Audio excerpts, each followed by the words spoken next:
विनावधीतमस्तु मा विद्विषावहै। ओम शांति शांति शांति। ಶ್ರೀಕೃಷ್ಣ ಸರ್ವೋ ನಿನ್ನ ಸೇವೆಯಾಗಲಿ ಸ್ವಾಮಿ.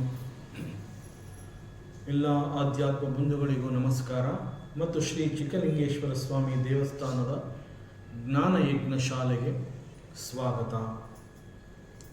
ಧ್ವನಿ ಗುರುದೇವದಾಗಿರಲಿ, ವಿಚಾರ ಪರಮಾತ್ಮನದಾಗಿರಲಿ, ಹಾಗೂ ಇದು ನನ್ನದಲ್ಲದ ಕರ್ಮವಾಗಲಿ. ಶ್ರೀಮದ್ ಭಾಗವತ ಮಹಾಪುರಾಣ ಪ್ರಥಮ ಸ್ಕಂದ 9ನೇ ಅಧ್ಯಾಯ ಭೀಷ್ಮ ಸ್ತುತಿ. ಮೊದಲಿಗೆ ಮಂಗಳಾಚರಣೆ. ಜನ್ಮಾದ್ಯಸ್ಯ ಯತೋನ್ಮಯಾದಿತರತಃ ಚಾರ್ತೇಷ್ವವಿಘ್ನಸ್ವರಾಟ್ ತೇನೇ ಬ್ರಹ್ಮಹೃದಾಯ ಆದಿಕವಯೇ ಮುಹ್ಯಂತಿ ಯತ್ಸೂರಯಃ ತೇಜೋ ವಾರಿಮೃದಾಂ ಯಥಾ ವಿನಿಮಯಃ ಯತ್ರ ತ್ರಿಸರ್ಗೋ ಮೃಷಾ ಧಾಮ್ನಾ ಸ್ವೇನ ಸದಾ ನಿರಸ್ತಕುಹಕಂ ಸತ್ಯಂ ಪರಂ ಧೀಮಹಿ. ನಾರಾಯಣಂ ನಮಸ್ಕೃತ್ಯ ನರಂ ಚೈವ ನರೋತ್ತಮಂ ದೇವೀಂ ಸರಸ್ವತೀಂ ವ್ಯಾಸಂ ತತೋ ಜಯಮುದೀರಯೇತ್ ತತೋ ಜಯಮುದೀರಯೇತ್.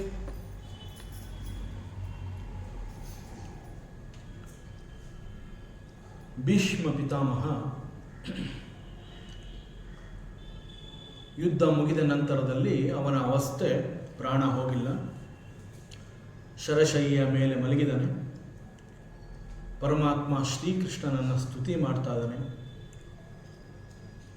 ತನ್ನ ನೆನಪಿಗೆ ಬಂದ ಪ್ರತಿ ಘಟನೆಯನ್ನು ರೀಕಾಲ್ ಮಾಡಿಕೊಳ್ತಾ ಆ ಘಟನೆಯ ಮೂಲಕ ಪರಮಾತ್ಮನನ್ನು ತಾನು ಹೇಗೆ ಸಂತೋಷದಿಂದ ಪ್ರತಿ ಕ್ಷಣವನ್ನು ಅನುಭವಿಸಿದೆ ಎನ್ನುವಂತಹದ್ದನ್ನು ಸ್ತುತಿಯ ಮೂಲಕ ವರ್ಣನೆ ಮಾಡ್ತಾ ಬಂದಿದ್ದಾನೆ.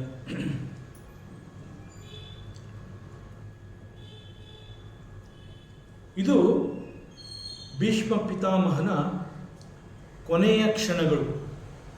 ಯಾವುದೇ ಸಮಯದಲ್ಲಿ ಅವನ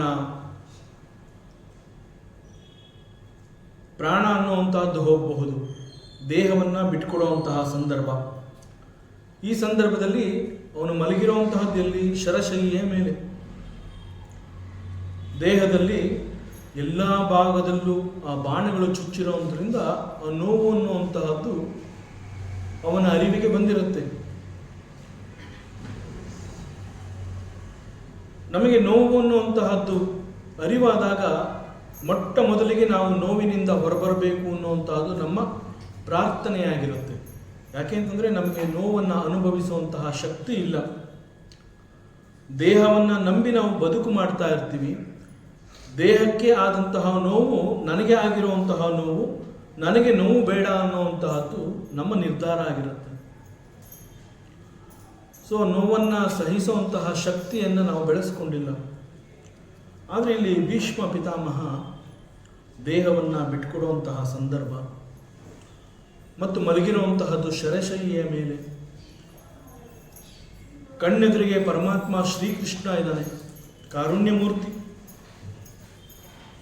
ಏನು ಕೇಳಿದ್ರು ಅದನ್ನು ಕೊಡುವಂತಹ ಪರಮಾತ್ಮ. ಈ ಸಂದರ್ಭದಲ್ಲಿ ಭೀಷ್ಮ ಪಿತಾಮಹ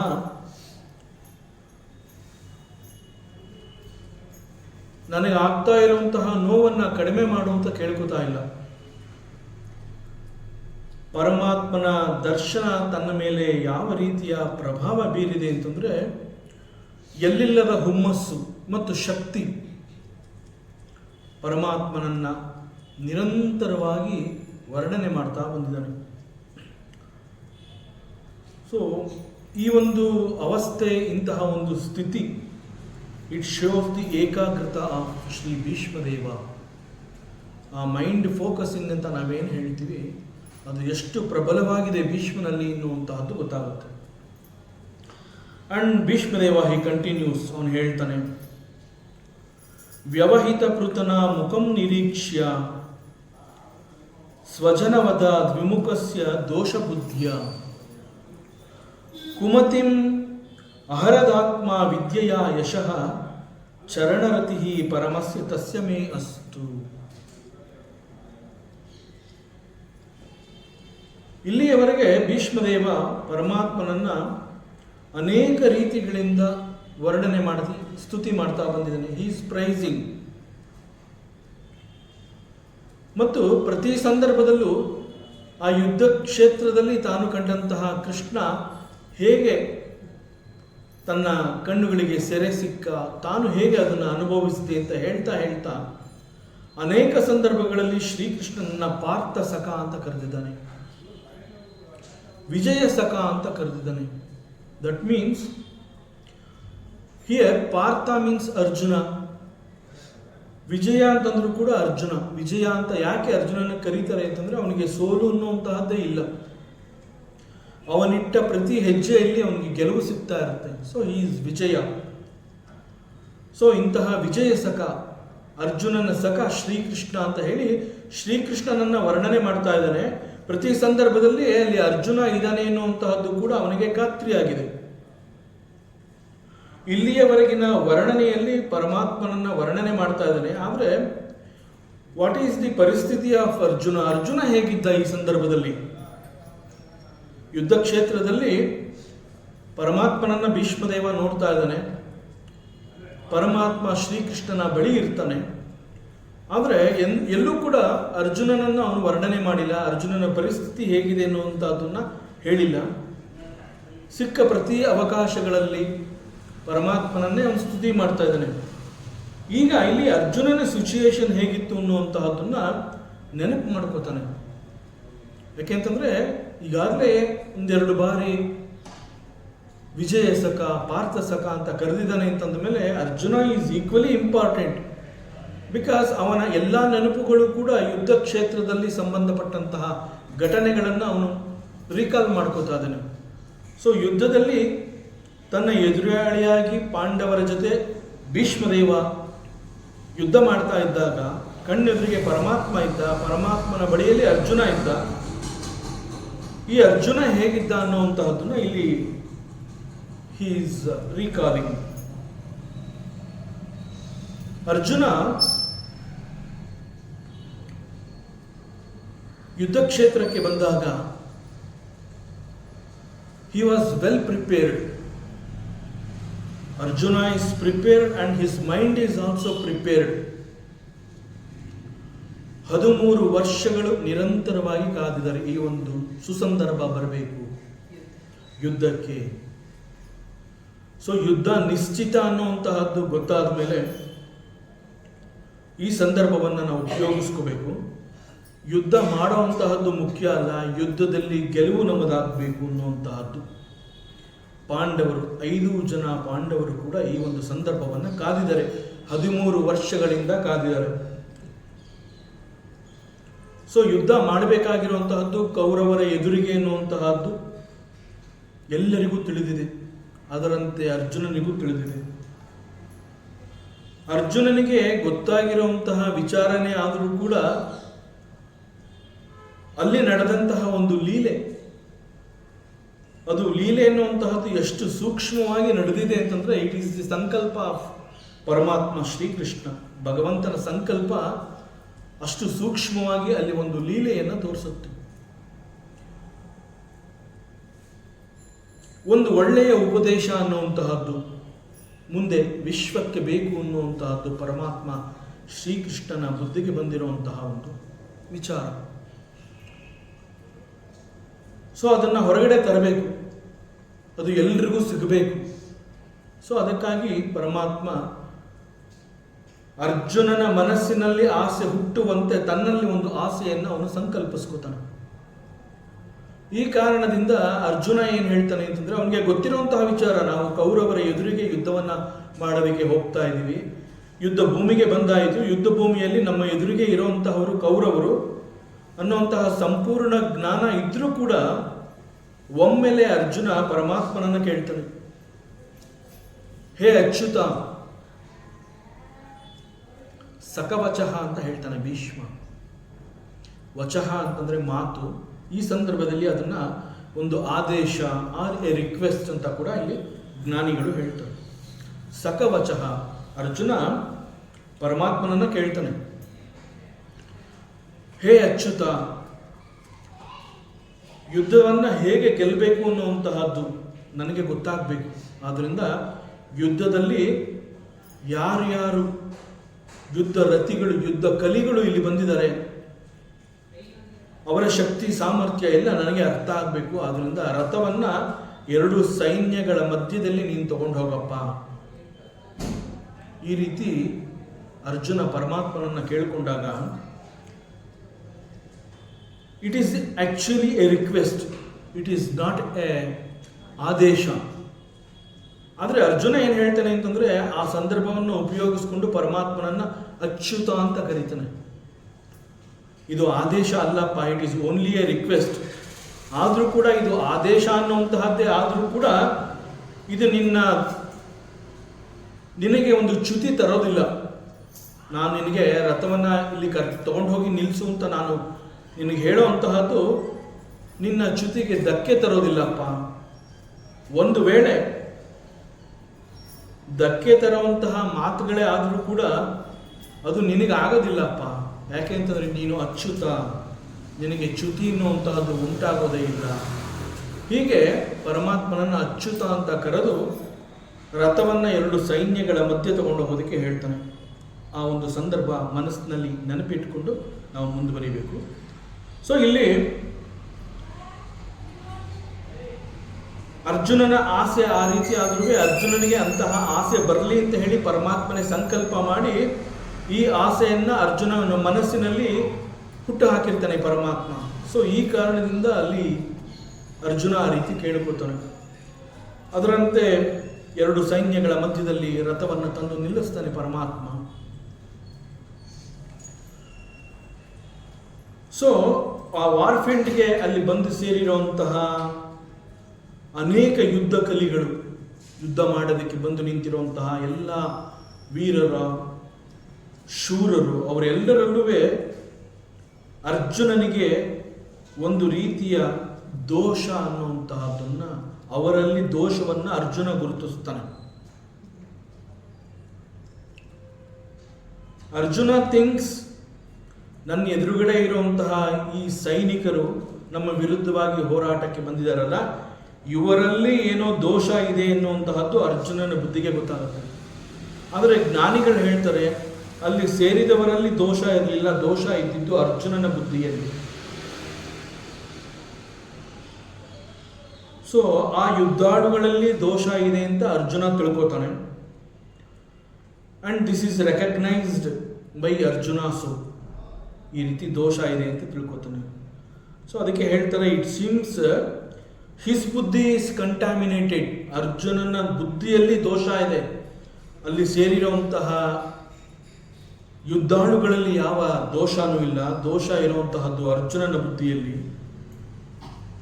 2 ಸೇನೆಗಳ ಮಧ್ಯದಲ್ಲಿ ಪರಮಾತ್ಮ ಶ್ರೀಕೃಷ್ಣ ರಥವನ್ನು ನಿಲ್ಲಿಸ್ತಾನೆ. ಆಗ ಅವನಿಗೆ ಕೌರವ ಸೇನೆಯಲ್ಲಿ ಯಾರ್ಯಾರು ಇಲ್ಲಿ ಬಂದು ಸೇರಿದರೆ ಅನ್ನುವಂತಹದ್ದು ಗೊತ್ತಾಗುತ್ತೆ.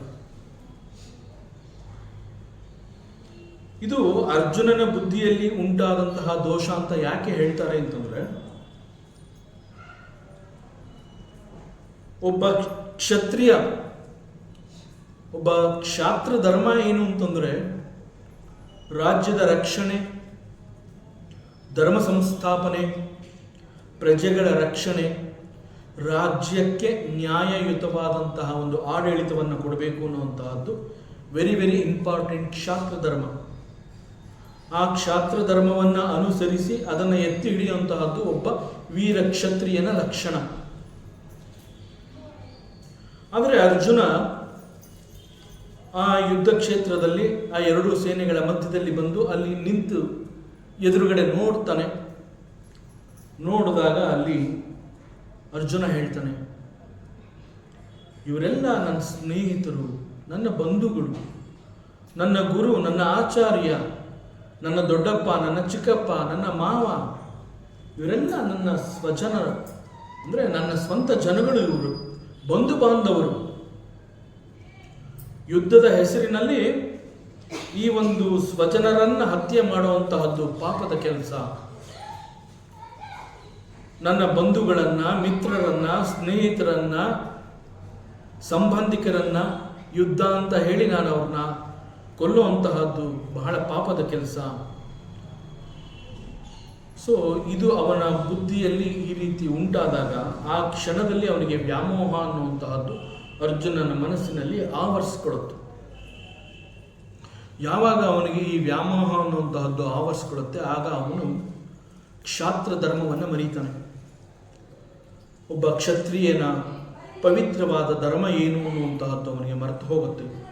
ಕರ್ತವ್ಯವನ್ನು ಮರೀತಾನೆ, ಧರ್ಮವನ್ನು ಮರೀತಾನೆ. ಇಂತಹ ಸ್ವಜನರುಗಳೊಂದಿಗೆ ನಾನು ಯುದ್ಧ ಮಾಡುವಂತಹದ್ದು ಸಾಧ್ಯವೇ ಇಲ್ಲ. ನಾನು ಇವರುಗಳೊಂದಿಗೆ ನಾನು ಹೋರಾಟ ಮಾಡೋದಿಲ್ಲ, ನಾನು ಯುದ್ಧ ಮಾಡೋದಿಲ್ಲ, ನನಗೆ ಯುದ್ಧ ಬೇಡ. ಇವರೆಲ್ಲ ನನ್ನವರು, ಸ್ವಜನಗಳು, ಇಂತಹವರೊಂದಿಗೆ ನಾನು ಯುದ್ಧ ಮಾಡೋದಿಲ್ಲ. ಇದು ಒಂದು ರೀತಿಯ ವೈರಾಗ್ಯ ಭಾವವನ್ನ ಬಲವಂತವಾಗಿ ತನ್ನ ಮೇಲೆ ಹೇರ್ಕೋತಾನೆ, ವೈರಾಗ್ಯ ಭಾವವನ್ನು ತಾಳ್ತಾನೆ. ರಾಜ್ಯ ಬೇಕು, ಸಿಂಹಾಸನ ಬೇಕು, ಪದವಿ ಬೇಕು, ಆಡಳಿತ ಬೇಕು ಅಂತ ಹೇಳಿ ಕೇವಲ ಈ ಒಂದು ಸ್ವಾರ್ಥಕ್ಕಾಗಿ ನಾನು ಯುದ್ಧ ಮಾಡಬೇಕಾ? ಈ ರೀತಿ ಯುದ್ಧ ಮಾಡಿ ಇವ್ರನ್ನೆಲ್ಲ ಕೊಂದು ನಾನು ಬದುಕಬೇಕಾ? ಮುಖ್ಯವಾಗಿ ನನಗೆ ಬದುಕು ಬೇಕು ಅನ್ನುವಂತಹದ್ದಾದರೆ ನಾನು ಬದುಕಬೇಕು ಅನ್ನುವ ಆಸೆ ನನ್ನಲ್ಲಿರಬೇಕು. ಅದು ಹೇಗೆ ಬದುಕಬೇಕು ಅನ್ನೋದನ್ನು ದಾರಿ ಅದೇ ಮಾಡಿಕೊಡುತ್ತೆ. ನನ್ನಲ್ಲಿ ಆಸೆ ಇರಬೇಕು, ಐ ವಾಂಟ್ ಟು ಲಿವ್, ಬದುಕಬೇಕು. ಅದೊಂದು ಆಸೆ ನನ್ನಲ್ಲಿದ್ದರೆ ನಾನು ಬದುಕ್ತಾ ಹೋಗ್ತೀನಿ. ಹೇಗೆ ಬದುಕ್ತೀನಿ? ಕಷ್ಟನೋ ಸುಖನೋ ಅವೆಲ್ಲವನ್ನ ನಾನು ಅನುಭವಿಸ್ತೀನಿ. ಯಾಕೆ ಅನುಭವಿಸ್ತೀನಿ? Because I have a desire, I want to live, ನಾನು ಬದುಕಬೇಕು. ಇಲ್ಲಿ ಅರ್ಜುನ ಹೇಳ್ತಾನೆ, ನಾನು ಬದುಕಬೇಕು ಅಂತಂದ್ರೆ ಹೇಗೆ ಬೇಕಾದ್ರೂ ಬದುಕಬಹುದು.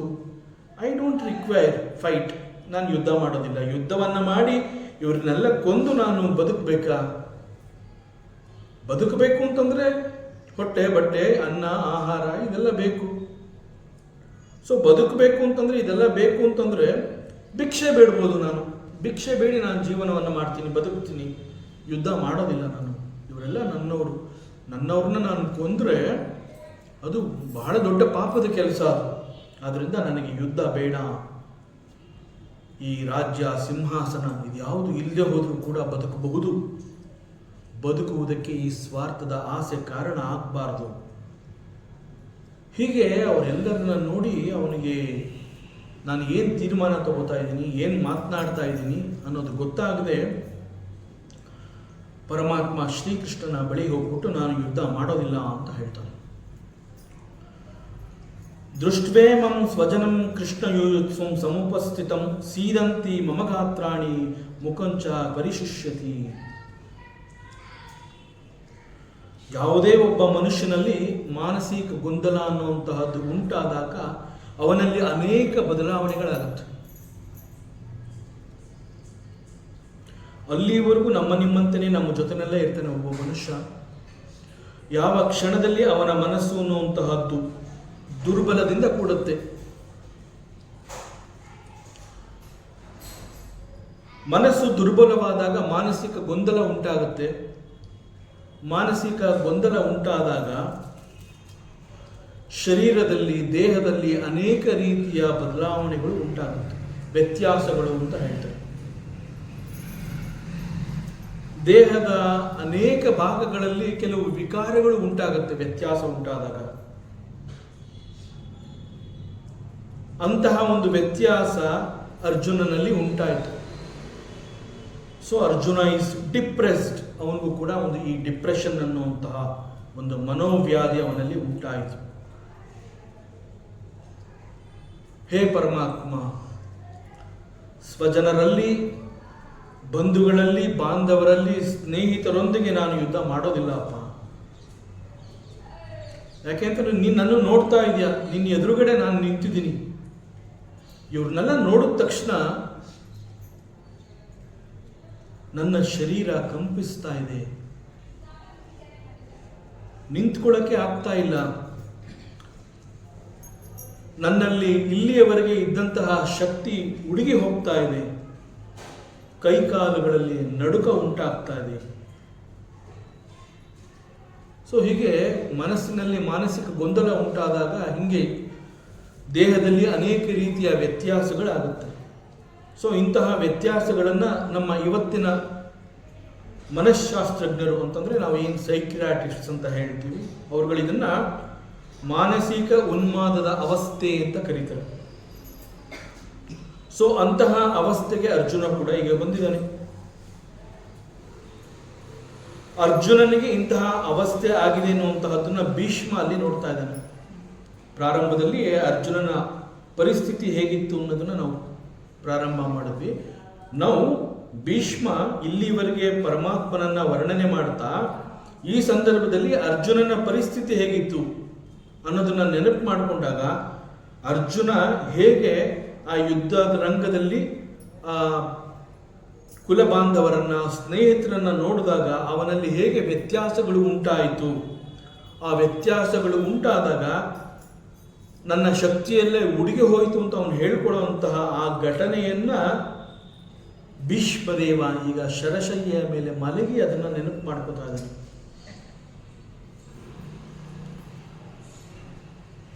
ಶ್ರೀಕೃಷ್ಣನ ಬಳಿ ಬಂದು ಅರ್ಜುನ ಹೇಳ್ತಾನೆ, ಹೇ ಪರಮಾತ್ಮ, ರೈಟ್ ನೌ ನಾನು ಏನು ಮಾಡಬೇಕು ಅನ್ನುವಂತಹದ್ದು ನನಗೆ ಗೊತ್ತಾಗ್ತಾ ಇಲ್ಲ. I am confused.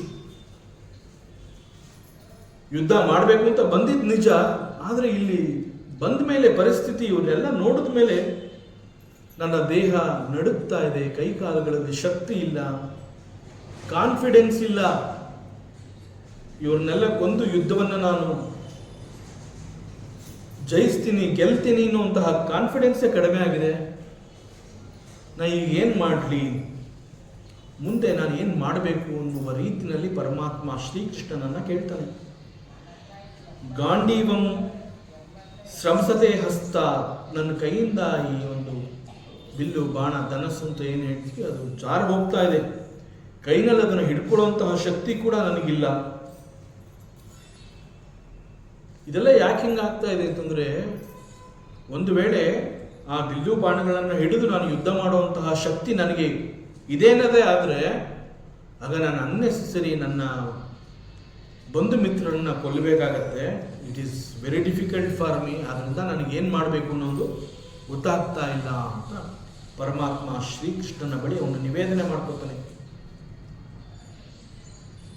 ಆಕ್ಚುಲ್ ಆಗಿ ಅರ್ಜುನನ ಈ ಒಂದು ವಿಷಾದಕ್ಕೆ ಕಾರಣ ಏನು, ಅರ್ಜುನ ಯಾಕೆ ಈ ಒಂದು ವಿಷಾದ ಅನುಭವಿಸ್ತಾ ಇದ್ದಾನೆ? ಮುಖ್ಯವಾಗಿ ಅರ್ಜುನ ಅವನಿಗೆ ಒಂದು ಯುದ್ಧ ಬೇಕಿತ್ತು, ಯುದ್ಧದಲ್ಲಿ ಗೆಲುವು ಕೂಡ ಬೇಕಿತ್ತು, ರಾಜ್ಯ ಅವನದಾಗಬೇಕು, ಸಿಂಹಾಸನ ಪಾಂಡವರಿಗೆ ಸಿಗಬೇಕು, ಎಲ್ಲರಿಗೂ ಅಧಿಕಾರ ಬೇಕು ಪಾಂಡವರಿಗೆ. ಇದೆಲ್ಲ ಅರ್ಜುನನಲ್ಲೂ ಕೂಡ ಇತ್ತು ಈ ಒಂದು ಆಸೆ. ಆದರೆ ಎರಡೂ ಸೇನೆಯ ಮಧ್ಯೆಗೆ ಬಂದು ನಿಂತಾಗ ಕ್ಷಣದಲ್ಲಿ ಅರ್ಜುನನ ಮನಸ್ಸಿನಲ್ಲಿ ಗೊಂದಲ ಉಂಟಾಗೋದಕ್ಕೆ ಕಾರಣ ಏನು ಅಂತಂದ್ರೆ, ನಾವು ಯಾಕೆ ಆತ್ಮವಿಶ್ವಾಸ ನಮ್ಮಲ್ಲಿ ಸದಾ ನಮ್ಮ ಜೊತೆಯಲ್ಲಿ ಅದನ್ನ ತುಂಬ ಪ್ರಬಲವಾಗಿ ಹಿಡಿದಿಟ್ಕೋಬೇಕು ಆತ್ಮವಿಶ್ವಾಸ ಅನ್ನುವಂತಹದನ್ನ ತೋರಿಸುತ್ತೆ.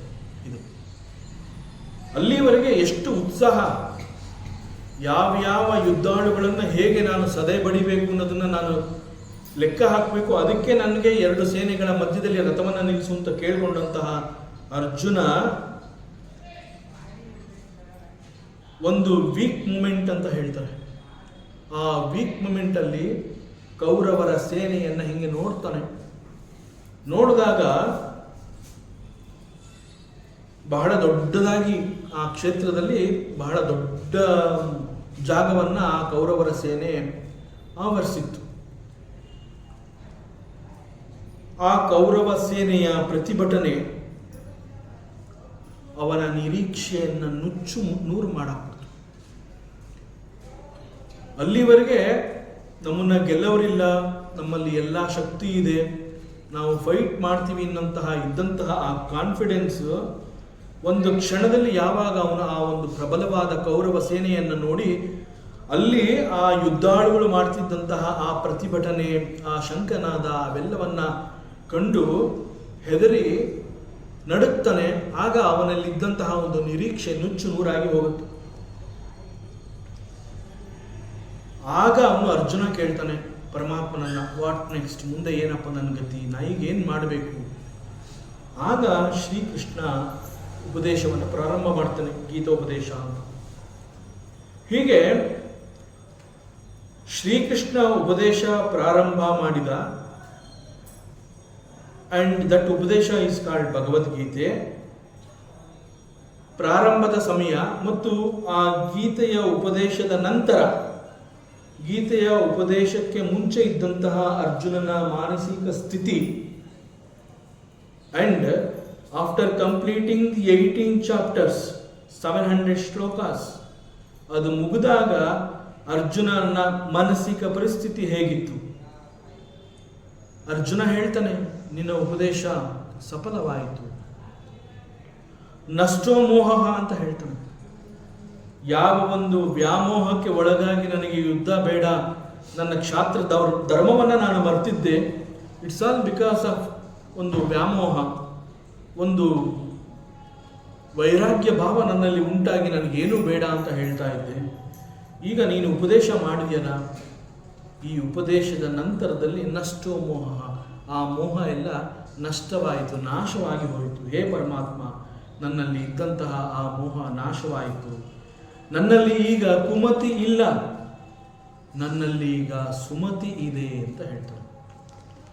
ಮೋಹ ನಾಶವಾದ ಕೂಡಲೇ ನನಗೆ ಎಲ್ಲ ರೀತಿಯ ಸ್ಮರಣೆ ಆಗಿ ಜ್ಞಾನ ಉಂಟಾಗಿದೆ, ನನಗೆ ಜ್ಞಾನ ಸಿಕ್ತು. ಒಂದೇ ಒಂದು ಕ್ಷಣದಲ್ಲಿ ಮೋಹ ನಾಶವಾಗಿ ಜ್ಞಾನ ಸಿಕ್ಕಿದೆ ಅಂತಂದರೆ it is because of, hey Achyuta, your advice, ನಿನ್ನ ಒಂದು ಗೀತೆಯ ಉಪದೇಶದಲ್ಲಿ ಅಷ್ಟು ಶಕ್ತಿ ಇದೆ, ಅದು ನನಗೆ ಅಷ್ಟು ಶಕ್ತಿಯನ್ನು ಕೊಡ್ತು, ಅಷ್ಟು ಕಾನ್ಫಿಡೆನ್ಸ್ನ ಕೊಟ್ಟಿದೆ. ಸೊ ನಷ್ಟೋ ಮೋಹ, ನನ್ನಲ್ಲಿದ್ದಂತಹ ಮೋಹ ನಾಶವಾಯಿತು. ಇಲ್ಲಿ we have to understand the ಸಂಕಲ್ಪ ಆಫ್ ಪರಮಾತ್ಮ. ಪರಮಾತ್ಮ ಅರ್ಜುನನಲ್ಲಿ ಒಂದು ಆಸೆಯನ್ನು ಹುಟ್ಟುಹಾಕಿದ, 2 ಸೇನೆಗಳ ಮಧ್ಯದಲ್ಲಿ ರಥವನ್ನು ನಿಲ್ಲಿಸುವಂತ. ಅದು ಲೀಲೆ ಎನ್ನುವಂತಹದ್ದು ನಮಗೆ ಈಗ ಗೊತ್ತಾಗುತ್ತೆ. ಯಾಕೆ ಅಂತಂದ್ರೆ ಈ ಮತಿಭ್ರಮಣೆ ಅಥವಾ ಒಂದು ಮಾನಸಿಕ ಗೊಂದಲ ಅನ್ನುವಂತಹದ್ದು ಉಂಟಾದಾಗ ನಮಗೆ ಕೆಲವು ಉಪದೇಶಗಳು ಬೇಕಾಗುತ್ತೆ. ಇಲ್ಲಿ ಉಪದೇಶ ಅಂತಂದಾಗ ಇಟ್ ಈಸ್ ನಾಟ್ ಆದೇಶ, ಇಟ್ ಈಸ್ ಸಂದೇಶ. ವಿಚ್ ಟೈಪ್ ಆಫ್ ಸಂದೇಶ? ಇಟ್ ಈಸ್ ಉಪ ಮೀನ್ಸ್ ಭಗವಂತನ ಹತ್ತಿರದಲ್ಲಿ ಇದ್ದು ಕೇಳಿಸಿಕೊಳ್ಳುವಂತಹ ಒಂದು ಸಂದೇಶ. ಯಾವಾಗ ಈ ಮಾನಸಿಕ ಗೊಂದಲಕ್ಕೆ ಉಂಟಾದಂತಹ ಅರ್ಜುನ ಆ ಉಪದೇಶದ ನಂತರದಲ್ಲಿ ನಷ್ಟೋ ಮೋಹ ಅಂತ ಹೇಳ್ತಾನೆ, ಒಂದು ಕ್ಷಣದಲ್ಲಿ ನನ್ನಲ್ಲಿದ್ದಂತಹ ಮೋಹ ನಾಶವಾಗಿ ಹೋಯಿತು ಅಂತ ಹೇಳಿದಾಗ ಭಗವಂತನ ಸಂಕಲ್ಪ ಕೂಡ ಅದೇ ಆಗಿತ್ತು. ಇದು ಕೇವಲ ಅರ್ಜುನನಿಗೆ ಮಾತ್ರ ಅಲ್ಲ, ಯಾರಿಗೆ ಬೇಕಾದರೂ ಯಾವುದೇ ಕ್ಷಣದಲ್ಲಿ ಮಾನಸಿಕ ಗೊಂದಲ ಅನ್ನುವಂತಹದ್ದು ಉಂಟಾಗಬಹುದು. ಆ ಮಾನಸಿಕ ಗೊಂದಲ ಅನ್ನುವಂತಹದ್ದು ಉಂಟಾದಾಗ ಆ ಮನುಷ್ಯ ಯಾವುದೇ ಧರ್ಮಕ್ಕೆ ಸೇರಿದ್ರೂ ಕೂಡ ಅವನು ತನ್ನ ಸ್ವಧರ್ಮವನ್ನು ಮರೀತಾನೆ. ಯಾವಾಗ ಸ್ವಧರ್ಮ ಅನ್ನುವಂತಹದ್ದು ಅವನಲ್ಲಿ ಮರೆತು ಹೋಗುತ್ತೆ, ಆಗ ಅವನು ಯಾವ ಕರ್ಮವನ್ನು ಮಾಡೋದಿಲ್ಲ, ಕರ್ತವ್ಯವನ್ನು ಮಾಡೋದಿಲ್ಲ. ಸೊ ಧರ್ಮ, ಕರ್ಮ, ಕರ್ತವ್ಯ ಅನ್ನುವಂತಹದ್ದು ಜರುಗದೇ ಇದ್ದಾಗ ಮುಂದಿನ ಗತಿ ಎನ್ನುವಂತಹದ್ದು ಸ್ತಬ್ಧವಾಗಿ ಹೋಗುತ್ತೆ. So that should not happen. ಅದಕ್ಕೇನು ಮಾಡ್ತಾನೆ, ಅರ್ಜುನನ ಕಾರಣವನ್ನು ಇಟ್ಕೊಂಡು ಯುದ್ಧ ಭೂಮಿಯಲ್ಲಿ ಅರ್ಜುನನಿಗೆ ಒಂದು ರೀತಿಯ ವ್ಯಾಮೋಹ ಉಂಟಾಗತ್ತೆ, ಮಾನಸಿಕ ಗೊಂದಲ ಉಂಟಾಗತ್ತೆ. ಆಗ ನಾನು ಏನು ಮಾಡಲಿ ಅಂತ ಅವನು ಕೇಳಿದಾಗ ಪರಮಾತ್ಮ ಶ್ರೀಕೃಷ್ಣ ಕೊಟ್ಟಂತಹ ಆ ಗೀತೆಯ ಉಪದೇಶ ಅವನಲ್ಲಿ ಕಾನ್ಫಿಡೆನ್ಸ್ ಹೆಚ್ಚಾಗತ್ತೆ, ಧರ್ಮ ಜಾಗೃತಿ ಆಗುತ್ತೆ. ಕ್ಷಾತ್ರ ಧರ್ಮ ಅಥವಾ ಧರ್ಮ ಅನ್ನುವಂತಹದ್ದು ಹೇಗೆ ನಾನು ಮುಂದುವರಿಸ್ಕೊಂಡು ಹೋಗಬೇಕು, ಸ್ಮೃತಿ ಅಂತಂದರೆ ಎಲ್ಲ ಕೂಡ ನನ್ನ ಸ್ಮರಣೆಗೆ ಬಂತು. ನಷ್ಟೋ ಮೋಹ ಹೊಟ್ಟೋಯ್ತು. ಮೋಹ ಹೋದ ಕ್ಷಣದಲ್ಲಿ ಜ್ಞಾನ ಉಂಟಾಗಿ ಆ ಜ್ಞಾನ ನನಗೆ ಎಲ್ಲ ಸ್ಮರಣೆಯನ್ನು ಕೊಟ್ಟಿದೆ ಅಂತ ಹೇಗೆ ಅರ್ಜುನ ಹೇಳ್ತಾನೆ, it is not only for Arjuna, it is for everybody. So ಪ್ರತಿಯೊಬ್ಬರಿಗೂ ಇಂತಹ ಒಂದು ಉಪದೇಶ ಬೇಕಾಗತ್ತೆ ಅಂತ ಹೇಳಿ ಪರಮಾತ್ಮ ಶ್ರೀಕೃಷ್ಣ ಸಂಕಲ್ಪಿಸಿ ಒಂದು ಲೀಲೆಯನ್ನು ತೋರಿಸ್ತಾನೆ. ಯಾಕೆಂತಂದರೆ 13 ವರ್ಷಗಳ ಕಾಲ ಪಾಂಡವರು ಯುದ್ಧಕ್ಕಾಗಿ ಕಾದಿದ್ರು. ಯಾರ ಜೊತೆ ನಾವು ಯುದ್ಧ ಮಾಡಬೇಕು ಅನ್ನುವಂತಹದ್ದು ಎಲ್ರಿಗೂ ಗೊತ್ತಿರುತ್ತೆ. ಆದರೂ ಕೂಡ ಅರ್ಜುನನಿಗೆ ಒಂದು ರೀತಿಯ ಮೋಹ ಉಂಟಾಗುವ ಹಾಗೆ, ಮಾನಸಿಕ ಗೊಂದಲ ಉಂಟಾಗುವ ಹಾಗೆ ಅಲ್ಲಿ ಪರಿಸ್ಥಿತಿ ನಿರ್ಮಾಣವಾಗುವಂತಹದ್ದು ಪರಮಾತ್ಮನ ಒಂದು ಸಂಕಲ್ಪ, ಲೀಲೆ. It is A Leele. So ಆ ಲೀಲೆಯನ್ನು ತೋರಿಸಿ ಅರ್ಜುನ ಹೇಗೆ ನಷ್ಟೋ ಮೋಹ ಅಂತ ಹೇಳಿ, ನನಗೆ ಎಲ್ಲ ಬಂದಿದೆ, ನಾವು ಐ ವಿಲ್ ಡೂ ಮೈ ಕ್ಷಾತ್ರ ಧರ್ಮ, ನನ್ನ ಕರ್ತವ್ಯ ಏನು ಅನ್ನುವಂತಹದ್ದು ಗೊತ್ತಾಗುತ್ತೆ ಅಂತೆಲ್ಲ ಅವನು ಹೇಳ್ತಾನೆ. ಸೊ ಅವೆಲ್ಲವನ್ನ ಈ ಶರಶೈಯಲ್ಲಿ ಮಲಗಿರುವಂತಹ ಭೀಷ್ಮ ಪಿತಾಮಹ ನೆನಪು ಮಾಡ್ಕೋತಾ ಇದ್ದಾನೆ. ಕೃಷ್ಣನ ಜೊತೆಯಲ್ಲಿದ್ದಂತಹ ಅರ್ಜುನನ ಪರಿಸ್ಥಿತಿ ಉಪದೇಶಕ್ಕೆ ಮುಂಚೆ ಹೇಗಿತ್ತು, ಉಪದೇಶದ ನಂತರ ಹೇಗೆ ಅವನು ಬದಲಾದ. So if it can happen to Arjuna, it can happen to everybody. ಇರ್ಬೋದು. ಜೊತೆಗೆ ಲೀಲೆ ಅದು ಇರುತ್ತೆ. ಅದು ಹೋದ ಶ್ಲೋಕದಲ್ಲಿ ಬಂದಿತ್ತಲ್ಲ, ಅಷ್ಟು ಪ್ರಾರಬ್ಧಗಳು ಹೋಗಬೇಕು. ಸೊ ಎಲ್ಲ ಹೆಂಗೆ ಅಂತಂದರೆ, ಅದಕ್ಕೆ ನಮ್ಮ ಪರಮಾತ್ಮನನ್ನ ಸರ್ವದೃಕ್ ಅಂತ ಯಾಕೆ ಹೇಳ್ತಾರೆ ನಮ್ಮ ಭಾಗವತದಲ್ಲಿ, ಅಲ್ಲಿ ಬರ್ತದೆ. ಈಸ್ ಪರಮಾತ್ಮ ಅಂತ ಹೇಳಿದಾಗ ಈಸ್ ಸರ್ವಬುದ್ಧಿ ದೃಕ್. ನಮಗೆ ಎದುರುಗಡೆ ಕೂತಿರುವಂತಹ ಒಬ್ಬ ಮನುಷ್ಯನ ಬುದ್ಧಿನಲ್ಲಿ ಏನು ನಡೀತಾ ಇದೆ ಅನ್ನುವಂತಹದ್ದು ನಮಗೆ ಗೊತ್ತಾಗೋದಿಲ್ಲ. ಬಟ್ ಪರಮಾತ್ಮ ಅಂತ ಹೇಳಿದಾಗ ಈಸ್ ಸರ್ವಬುದ್ಧಿ ದೃಕ್. ದೃಕ್ ಅಂತಂದ್ರೆ ನೋಡುವಂತಹದ್ದು. ಸರ್ವಬುದ್ಧಿ ಕೇವಲ ಎದುರುಗಡೆ ಇರುವಂತಹ ಒಬ್ಬ ಮನುಷ್ಯ ಅಲ್ಲ, ವಿಶ್ವದಲ್ಲಿರುವಂತಹ ಎಲ್ಲರ ಬುದ್ಧಿನಲ್ಲಿ ಏನು ನಡೀತಾ ಇದೆ ಅನ್ನುವಂತಹದ್ದನ್ನ ತಿಳ್ಕೊಳ್ಳುವಂತಹ ಸಾಮರ್ಥ್ಯ ಇರೋನು ಈಸ್ ಕಾಲ್ಡ್ ದಿ ಪರಮಾತ್ಮ. ದಟ್ ಪರಮಾತ್ಮ ಈಸ್ ಶ್ರೀಕೃಷ್ಣ. ಸೊ ಅದರಿಂದ ಯಾರ್ಯಾರಿಗೆ ಯಾವ್ಯಾವಾಗ ಏನಾಗಬೇಕು ಅವೆಲ್ಲವನ್ನ ಒಟ್ಟು ಮಾಡಿ ಯಾರೋ ಒಬ್ಬರನ್ನ ಕಾರಣವನ್ನು ಮಾಡಿ ತನ್ನ ಲೀಲೆಯನ್ನು ತೋರಿಸ್ತಾನೆ. ಸೊ ಇದೆಲ್ಲವನ್ನ ಭೀಷ್ಮ ಪಿತಾಮಹ ನೆನಪು ಮಾಡ್ಕೋತಾ ಇದ್ದಾನೆ. ಇವೆಲ್ಲ ನೆನಪನ್ನ ಮಾಡಿಕೊಂಡು ರಥವನ್ನು ಓಡಿಸ್ಕೊಂಡು ಎರಡೂ ಸೇನೆಗಳ ಮಧ್ಯದಲ್ಲಿ ರಥ ನಿಲ್ಲಿಸಿದ ಕ್ಷಣದಿಂದ ಅರ್ಜುನನಲ್ಲಿ ಆದ ಬದಲಾವಣೆ ಹಾಗೂ ಗೀತೆಯ ಉಪದೇಶದ ನಂತರ ಅರ್ಜುನನಲ್ಲಿ ಉಂಟಾದಂತಹ ಬದಲಾವಣೆ ಎಲ್ಲವನ್ನ ನೆನಪಿಗೆ ತಂದುಕೊಂಡು ಭೀಷ್ಮದೇವ ಹೇಳ್ತಾನೆ, ಮೋಹವನ್ನ ಹೋಗಲಾಡಿಸಿದ ಮಹಾಪುರುಷ ಕೃಷ್ಣನ ಪಾದ ಚರಣಗಳಲ್ಲಿ ನನ್ನ ಪ್ರೀತಿಯು ಸ್ಥಿರವಾಗಿರಲಿ. ಯಃ ಚರಣರತಿ ಪರಮಸ್ಯ ತಸ್ಯ ಮೇ ಅಸ್ತು.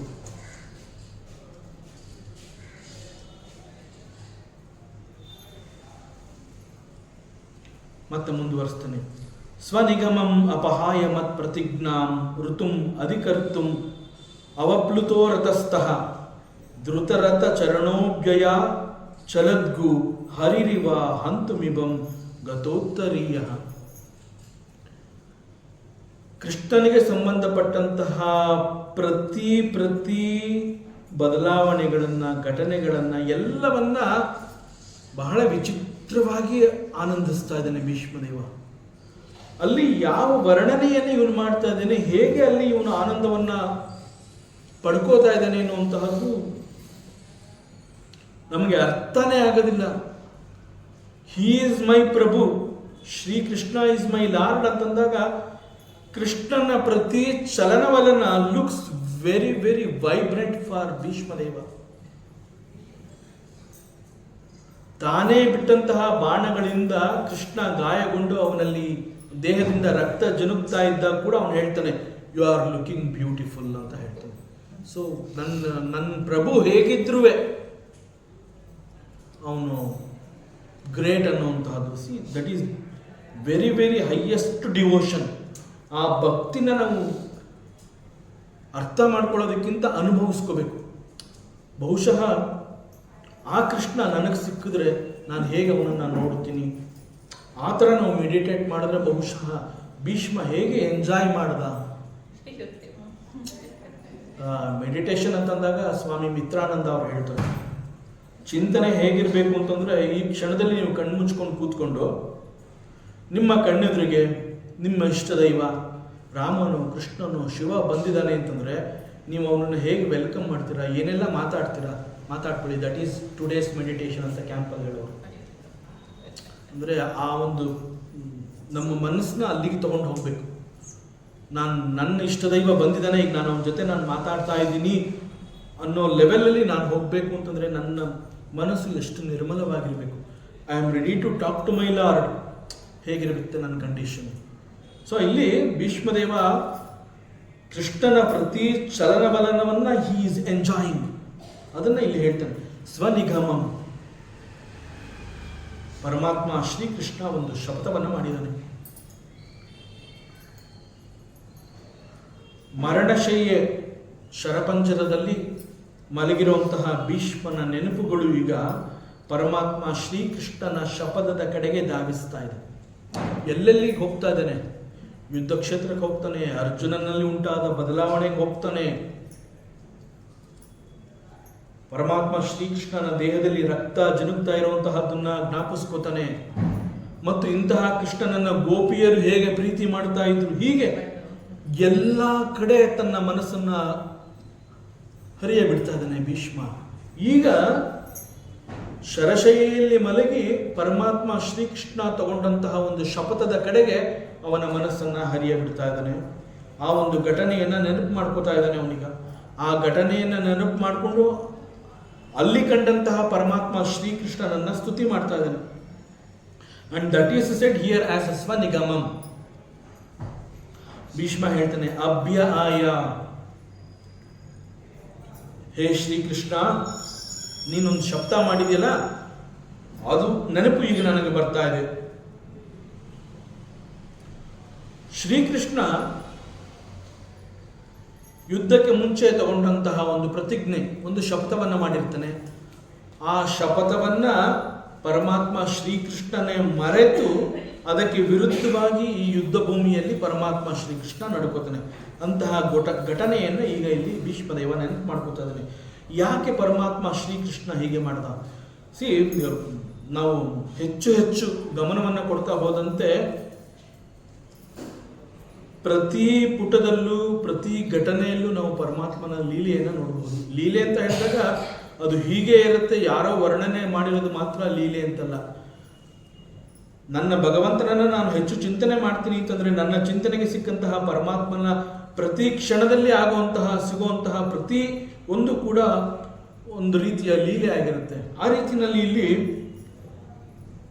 ಶ್ರೀಕೃಷ್ಣ ತಾನೇ ಒಂದು ಶಬ್ದವನ್ನು ಮಾಡಿರ್ತಾನೆ.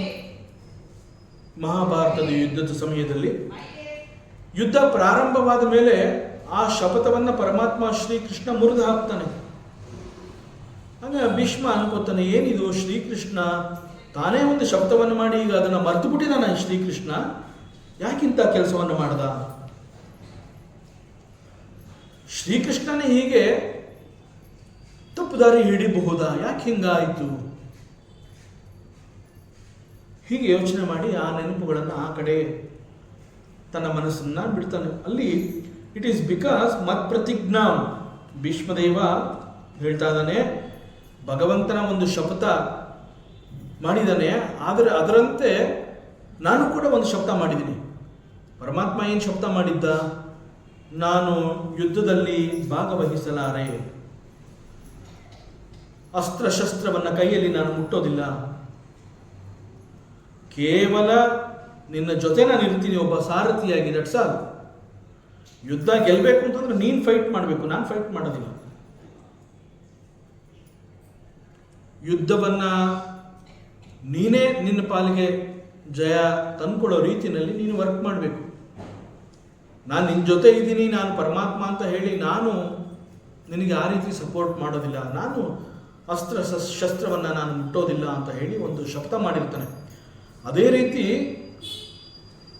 ಭೀಷ್ಮ ಕೂಡ ಹೇಳ್ತಾನೆ, ಜ್ಞಾಪಿಸ್ಕೊತಾ ಇದ್ದಾನೆ, ನಾನು ಕೂಡ ಒಂದು ಶಬ್ದವನ್ನು ಮಾಡಿದ್ದೆ.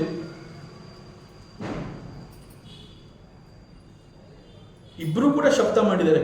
ಪರಮಾತ್ಮ ಶ್ರೀಕೃಷ್ಣನ ಒಂದು ಶಪಥ, ಅದೇ ರೀತಿ ಭೀಷ್ಮದೇವನ ಒಂದು ಶಪಥ. ಈ ಎರಡೂ ಶಪಥಗಳು ಭೀಷ್ಮನ ನೆನಪಿಗೆ ಬಂದಾಗ he is pricing the lord. ನಾನು ಮಾಡಿರೋದು ಶಬ್ದ, ಪರಮಾತ್ಮ ಮಾಡಿರೋದು ಶಬ್ದ, ಬಟ್ ಪರಮಾತ್ಮ is such A Karunya Murthy. Only ಭಗವಂತ ಕ್ಯಾನ್ ಡೂ ದಿಸ್. ಅದನ್ನ ಇಲ್ಲಿ ನೆನಪು ಮಾಡ್ಕೊಂಡು ಹೇಳ್ತಾ ಇದ್ದಾನೆ. ಪರಮಾತ್ಮ ಶ್ರೀಕೃಷ್ಣ ಅಂತಂದ್ರೆ ಹಿ ಈಸ್ ಎ ಕಾರುಣ್ಯ ಮೂರ್ತಿ, ಭಕ್ತ ವತ್ಸಲ. ಭಕ್ತರಿಗಾಗಿ ಏನನ್ನು ಬೇಕಾದ್ರೂ ಮಾಡುವಂತ ಅವನನ್ನು ಪರಮಾತ್ಮ. ಎಂತಹ ಕಾರುಣ್ಯ ಪರಮಾತ್ಮಂದು ಅಂತಂದ್ರೆ,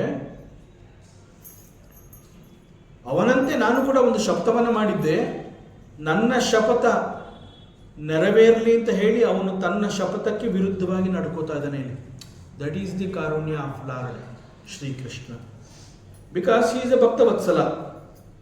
ಒಬ್ಬ ಡಿವೋಟಿ ಅಂತಂದಾಗ ಆ ಡಿವೋಟಿ ಯಾರೇ ಆಗಿರಲಿ, ಅದು ಅರ್ಜುನ ಆಗಿರ್ಬೋದು, ಭೀಷ್ಮ ಆಗಿರ್ಬೋದು, ಗೋಪಿಯರಾಗಿರ್ಬೋದು, ಯಾರೇ ಆಗಿರಲಿ, ಇವನು ನನ್ನ ಭಕ್ತ ಅಂತಂದ ಮೇಲೆ ಭಕ್ತನಿಗೆ ಎಂದೂ ಸೋಲಾಗಬಾರ್ದು, ಭಕ್ತನಿಗೆ ನಾಶ ಆಗಬಾರ್ದು. ಆ ರೀತಿಯಲ್ಲಿ ಪರಮಾತ್ಮ ಶ್ರೀಕೃಷ್ಣನ ಕಾರುಣ್ಯ ಇದೆ. ಸೊ ಇಲ್ಲಿ ನಾನು ತಗೊಂಡಂತಹ ಶಪಥ ನೆರವೇರಬೇಕು. ಯಾಕೆ ಅಂತಂದ್ರೆ ನನ್ನ ಶಪಥ ನೆರವೇರಲಿ ಅಂತ ಹೇಳಿ ಪರಮಾತ್ಮ ಶ್ರೀಕೃಷ್ಣ ತನ್ನ ಶಪಥವನ್ನ ಅವನು ಮುರಿತಾ ಇದ್ದಾನೆ. ಸೊ ನಾನು ಗೆಲ್ಲಬೇಕು ಅಂತ ಅವನು ಸೋಲ್ತಾ ಇದ್ದಾನೆ. ಎಷ್ಟು ವಿಚಿತ್ರವಾದ ಪ್ರೀತಿ ಭಕ್ತನ ಮೇಲೆ ಭಗವಂತನಿಗೆ. ನನ್ನನ್ನು ಗೆಲ್ಲಿಸಲು ಪರಮಾತ್ಮ ಸ್ವತಃ ತಾನು ಸೋಲ್ತಾ ಇದ್ದಾನೆ. ಯಾವುದಿರ್ಬೋದು ಇದು ಅಂತಹ ಪ್ರಸಂಗ? ಇಲ್ಲಿ ಯಾವ ಲೀಲೆ? ಮಹಾಭಾರತ ಯುದ್ಧ ಇನ್ನೂ ಪ್ರಾರಂಭವಾಗಿಲ್ಲ. ಏನಾದರೂ ಯುದ್ಧದಲ್ಲಿ ರಾಜಿ ಆಗಬಹುದಾ, ಸಂಧಾನ ಆಗಬಹುದಾ ಅಂತ ಹೇಳಿ ಪರಮಾತ್ಮ ಶ್ರೀಕೃಷ್ಣನನ್ನ ಕೌರವರ ಕಡೆಗೆ ಕಳಿಸಿರ್ತಾರೆ. ಸಂಧಾನ ಮಾಡ್ಕೊಂಬಪ್ಪ, even we don't want to fight, ಏನೋ ಒಂದು ಚೂರು ಪಾರು ಕೊಟ್ಟರೆ ನಮ್ಗೆ ಅಷ್ಟೇ ಸಾಕು, ನಮಗೂ ಕೂಡ ಯುದ್ಧ ಬೇಡ ಅಂತ ಹೇಳಿ ಕಳಿಸಿರ್ತಾರೆ. ಸಂಧಾನ ಮುರಿದು ಬೀಳುತ್ತೆ. ಕೃಷ್ಣನ ಮಾತಿಗೆ ಒಂದು ಸ್ವಲ್ಪನೂ ಅಲ್ಲಿ ಗೌರವ ಸಿಗೋದಿಲ್ಲ, ಯಾರೂ ಒಪ್ಪೋದಿಲ್ಲ. ಸೊ ದಟ್ ಈಸ್ ಕಾಲ್ಡ್ ಯುದ್ಧ ನಿಶ್ಚಿತ. ಯಾವಾಗ ಯುದ್ಧ ನಿಶ್ಚಿತ ಅಂತ ಆಗತ್ತೆ, ಆಗ ಯುಧಿಷ್ಠಿರ ಹೇಳ್ತಾನೆ, ನೋಡಪ್ಪ ಅರ್ಜುನ, ಈಗ ಯುದ್ಧ ಮಾಡೋದೊಂದು ಬಿಟ್ಟರೆ ನಮ್ಮ ಮುಂದೆ ಇನ್ಯಾವ ಮಾರ್ಗನೂ ಇಲ್ಲ. So we have to fight. So ಇಷ್ಟು ದೊಡ್ಡ ಯುದ್ಧದಲ್ಲಿ ಗೆಲುವು ನಮ್ಮದಾಗಬೇಕು ಅಂತಂದರೆ ನಮಗೆ ಅನುಗ್ರಹ ಬೇಕಪ್ಪ. ಅದರಿಂದ ಹೋಗು, ಮೊದಲು ಶ್ರೀಕೃಷ್ಣನ ಹತ್ರ ಹೋಗಿ ಅವನಿಂದ ಒಂದು ಅನುಗ್ರಹವನ್ನು ನೀನು ಪಡ್ಕೊಂಬಪ್ಪ. ಯುದ್ಧ ಪ್ರಾರಂಭ ಆಗುತ್ತೆ. ಯಾಕೆಂತಂದರೆ ಸ್ವತಃ ಪರಮಾತ್ಮ ಶ್ರೀಕೃಷ್ಣ ಸಂಧಾನಕ್ಕೆ ಹೋದಾಗ ಸಂಧಾನ ಮುರಿದು ಬಿತ್ತು. ಸೊ ಯುದ್ಧ ನಿಶ್ಚಿತ ಆಯಿತು. ಸೊ ಯುದ್ಧದಲ್ಲಿ ಈಗ ನಾವು ಗೆಲ್ಲೇಬೇಕು. ನಾವು ಗೆಲ್ಲಬೇಕು ಅಂತಂದರೆ ನಮಗೆ ಭಗವಂತನ ಅನುಗ್ರಹ ಬೇಕು. So go and request Shri Krishna ಅಂತ ಹೇಳಿ ಅರ್ಜುನನನ್ನು ಯುಧಿಷ್ಠಿರ ಕಳಿಸ್ತಾನೆ, ಕೃಷ್ಣನ ಬಳಿಗೆ ಕಳಿಸ್ತಾನೆ. ಸೊ ಅರ್ಜುನ ಶ್ರೀಕೃಷ್ಣನನ್ನ ಭೇಟಿ ಮಾಡಿ ಅವನಿಂದ ಅಭಯವನ್ನು ತಗೋಬೇಕು ಅಂತ ಹೇಳಿ ಕೃಷ್ಣನನ್ನ ಭೇಟಿ ಮಾಡೋದಕ್ಕೆ ಬರ್ತಾನೆ ಈ ಒಂದು ಸಂದರ್ಭ. ಆದರೆ ಆನ್ ದ ಸೇಮ್ ಡೇ, ಅದೇ ದಿನ ಅದೇ ಸಮಯದಲ್ಲಿ ದುರ್ಯೋಧನ ಕೂಡ ಶ್ರೀಕೃಷ್ಣನ ಸಹಾಯವನ್ನ ಅಪೇಕ್ಷಿಸಿ ಶ್ರೀಕೃಷ್ಣನ ಜಾಗಕ್ಕೆ ಬಂದಿರ್ತಾನೆ. ಬಟ್ ಇದು ಲೀಲೆ ಯಾಕೆ ಅಂತಂದ್ರೆ, ಬಹುಶಃ ಇವರಿಬ್ರು ಬರ್ತಾರೆ ಅನ್ನೋದು ಶ್ರೀಕೃಷ್ಣನಿಗೆ ಗೊತ್ತಾಗಿರುತ್ತೆ. ಸೊ ನಿದ್ದೆ ಮಾಡ್ತಾ ಇರ್ತಾನೆ, ಯೋಗ ನಿದ್ದೆ ಮಾಡ್ತಾ ಇರ್ತಾನೆ ಪರಮಾತ್ಮ. ಮೊದಲು ಬಂದಿದ್ದು ದುರ್ಯೋಧನ. ಅರ್ಜುನ ಬರೋ ದಿವಸನೇ ಅದಕ್ಕಿಂತ ಮುಂಚಿತವಾಗಿ ದುರ್ಯೋಧನ ಬಂದಿರ್ತಾನೆ. ಬಂದು ನೋಡಿದಾಗ ಪರಮಾತ್ಮ ಶ್ರೀಕೃಷ್ಣ ನಿದ್ರೆನಲ್ಲಿದ್ದಾನೆ.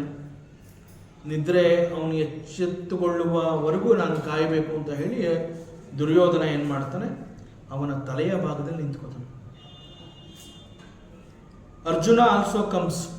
ಅರ್ಜುನ ಕೂಡ ಬರ್ತಾನೆ ಭಗವಂತನ ಸಹಾಯವನ್ನ ಅಪೇಕ್ಷಿಸಿ. ಬಂದಾಗ ಅಲ್ಲಿ ಪರಮಾತ್ಮ ಮಲಗಿರ್ತಾನೆ. ತಲೆಯ ಬಳಿ ದುರ್ಯೋಧನ ನಿಂತಿರ್ತಾನೆ.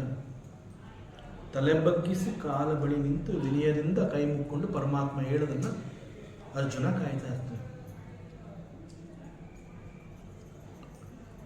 ಶ್ರೀಕೃಷ್ಣ ಕಣ್ಣು ಬಿಡ್ತಾನೆ. ಕಣ್ಣು ಬಿಟ್ಟಾಗ ಮೊದಲು ಅವನಿಗೆ ಕಾಣಿಸಿದ್ದು ಅರ್ಜುನ. ಕಣ್ಣು ಬಿಟ್ಟ ಕೂಡಲೇ ಅವನಿಗೆ ಅರ್ಜುನ ಕಾಣಿಸ್ತಾನೆ. ಅರ್ಜುನ ಅಂತಂದ್ರೆ ಹೇಳಿ ಕೇಳಿ ಹೃದಯದ ಸಖ ಅವನು. ಹೇ ಅರ್ಜುನ, ಖುಷಿ ಆಗ್ತಾ ಇದೆಪ್ಪ ನಿನ್ನ ನೋಡಿ, ಎಷ್ಟು ಸಂತೋಷ ಆಗ್ತಾ ಇದೆ. ಏನಪ್ಪ ನಾನು ಹುಡುಕೊಂಬಂದಿದ್ಯಾ, ಬಂದ ತಕ್ಷಣ ಎಬ್ಬಿಸ್ಬೇಕಾಗಿತ್ತು, ನಾನು ನಿದ್ದೆ ಮಾಡ್ತಾ ಇದ್ದೀನಿ ಅಂದ್ಬಿಟ್ಟು ಅಲ್ಲೇ ನಿಂತಿದ್ಯಲ್ಲಪ್ಪ. ನೀನು ಬಂದಿರೋದು ನೋಡಿದ್ರೆ ನನಗೆ ಬಹುಶಃ ನಿನಗೇನೋ ನನ್ನಿಂದ ಆಗಬೇಕು ಅಂತ ಅನ್ನಿಸ್ತಾ ಇದೆ. ಏನು ಸಂಕೋಚ ಪಟ್ಕೋಬೇಡ. ನಿನ್ನಲ್ಲಿ ಯಾವುದೇ ಆಸೆ ಇರಲಿ, ಯಾವುದೇ ಅಪೇಕ್ಷೆ ಇರಲಿ, ಕೇಳ್ಕೊ, ಇಟ್ ವಿಲ್ ಬಿ ಸ್ಯಾಂಕ್ಷನ್. ಯಾವಾಗ ನೇರವಾಗಿ ಅರ್ಜುನನನ್ನು ಕಂಡು ಕೃಷ್ಣ ಮಾತನಾಡ್ತಾ ಇದ್ದಾನೆ, ಹಿಂದೆ ನಿಂತಿದ್ದಾನೆ ದುರ್ಯೋಧನ, ಎಲ್ಲ ಕೇಳಿಸ್ಕೊತಾ ಇದ್ದಾನೆ. ಕೃಷ್ಣ ಕಂಟಿನ್ಯೂಸ್ ಹೇಳ್ತಾನೆ, ನಿನಗೆ ಏನು ಬೇಕೋ ಕೇಳ್ಕೊ, ಇಟ್ ವಿಲ್ ಬಿ ಸ್ಯಾಂಕ್ಷನ್. ನಿಸ್ಸಂಕೋಚವಾಗಿ ನಿನಗೆ ಏನು ಬೇಕು ಕೇಳು, ನಾನು ಅದನ್ನು ನಿನಗೆ ಕೊಡ್ತೀನಿ. ಆಗ ಅಲ್ಲೇ ನಿಂತಿದ್ದ ದುರ್ಯೋಧನ ಹೇಳ್ತಾನೆ, ಹೇ ಕೃಷ್ಣ, ಅರ್ಜುನನಿಗಿಂತ ಮುಂಚೆ ಬಂದವನು ನಾನು. ಆಗ ಕೃಷ್ಣ, ಓ ಅರ್ಜುನ, ನಿನ್ನ ವಾಯ್ಸು ಕೇಳಿಸ್ತಾ ಇದೆಯಲ್ಲಪ್ಪ, ನೀನು ನನ್ನ ಹಿಂದೆ ಇದ್ದೆ, ನನ್ನ ಕಣ್ಣಿಗೆ ಕಂಡಿದ್ದು ಅರ್ಜುನ ಅಪ್ಪ. ನಾನು ಅವನಿಗೆ ಈಗ ಮಾತು ಕೊಟ್ಟಾಗೋಗಿದೆ. ಅರ್ಜುನ ನನ್ನ ಕಣ್ಣಿಗೆ ಫಸ್ಟ್ ಬಿದ್ದ, ನಾನು ಅವನಿಗೆ ಮಾತು ಕೊಟ್ಬಿಟ್ಟಿದ್ದೀನಿ. ಬಟ್ ಏನಿಲ್ಲ, ನಿಮ್ಮಿಬ್ಬರನ್ನು ನಾನು ಹಾಗೆ ವಾಪಸ್ ಕಳಿಸ್ತಿಲ್ಲ. ನಿಮ್ಮಿಬ್ಬರಿಗೂ ಏನು ಬೇಕೋ, ನೀವೇನೇನು ನಿಮ್ಮ ಮನಸ್ಸಿನಲ್ಲಿದೆಯೋ ಅದೇ ನಿಮ್ಗೆ ಸಿಗುತ್ತೆ, ಡೋಂಟ್ ವರಿ. ಆದರೆ ಫಸ್ಟ್ ಸೆಲೆಕ್ಟ್ ಮಾಡ್ಕೋಬೇಕಾಗಿರೋದು ಅರ್ಜುನ. ಯಾಕೆಂದರೆ ನಾನು ಮಾತು ಕೊಟ್ಬಿಟ್ಟೆ, ನಾನು ಅವನನ್ನು ಫಸ್ಟ್ ನೋಡಿದ್ದೀನಿ. ಅದರಿಂದ ನನ್ನ ಕಣ್ಣಿಗೆ ಮೊದಲು ಅರ್ಜುನ ಕಂಡಿದ್ದರಿಂದ now he has to choose. ಇಲ್ಲಿ 2 ಆಯ್ಕೆ ಇದೆಪ್ಪ.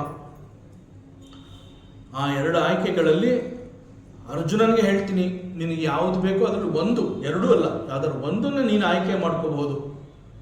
ಉಳಿದಿರೋದು ನೀನು ಕೇಳ್ಕೋಬೇಕಾಗಿಲ್ಲ, ನಿಮಗೆ ಸಿಗುತ್ತೆ. ಇರೋದೇ 2 ಆಪ್ಷನ್ನು. ಸೊ ಒಂದು ಯಾವುದು ಬೇಕು ಅನ್ನೋದು ಅರ್ಜುನ ಕೇಳ್ಕೊಂಡಾಗ ಅಲ್ಲಿ ಏನು ನೆಕ್ಸ್ಟ್ ಉಳ್ಕೊಳ್ಳುತ್ತೆ, ದಟ್ ಈಸ್ ಫಾರ್ ಯು ಅಂತ ದುರ್ಯೋಧನಿಗೆ ಹೇಳ್ತಾನೆ. ಆ 2 ಆಯ್ಕೆಗಳು ಯಾವುದು ಅಂತಂದ್ರೆ ಪರಮಾತ್ಮ ಹೇಳ್ತಾನೆ, ನನ್ನನ್ನು ಆರಿಸ್ಕೋಬಹುದು, ಆದರೆ I am not going to fight in the war. ನಾನು ಅಸ್ತ್ರವನ್ನ ಶಸ್ತ್ರವನ್ನ ಮುಟ್ಟೋದಿಲ್ಲ. ನಿನಗೆ ನಾನು ಬೇಕು ಅಂತಂದ್ರೆ ನಿನ್ನ ಜೊತೆ ಬರ್ತೀನಿ, ನಿನ್ನ ಪಕ್ಷದಲ್ಲಿ ನಾ ಇರ್ತೀನಿ, ಆದರೆ ನಿನ್ನ ಪರವಾಗಿ ನಾವು ಯುದ್ಧ ಮಾಡೋದಿಲ್ಲ. ಯುದ್ಧ ಮಾಡದೆ ಹೋದ್ರೂ ಬೇಡ, ನೀನು ನನ್ನ ಜೊತೆ ಇರು ಅಂತಂದ್ರೆ okay, you can choose that. ಇಲ್ಲ ಅಂತಂದ್ರೆ ಎರಡನೇದು, ನಂದು ನಾರಾಯಣಿ ಸೈನ್ಯ ಅಂತ ಒಂದಿದೆ, ಬಹಳ ಪ್ರಬಲವಾದ ವೀರರು ಅಲ್ಲಿರೋರು. ನಿನ್ನ ಪರವಾಗಿ ಅವ್ರು ಯುದ್ಧ ಮಾಡ್ತಾರೆ.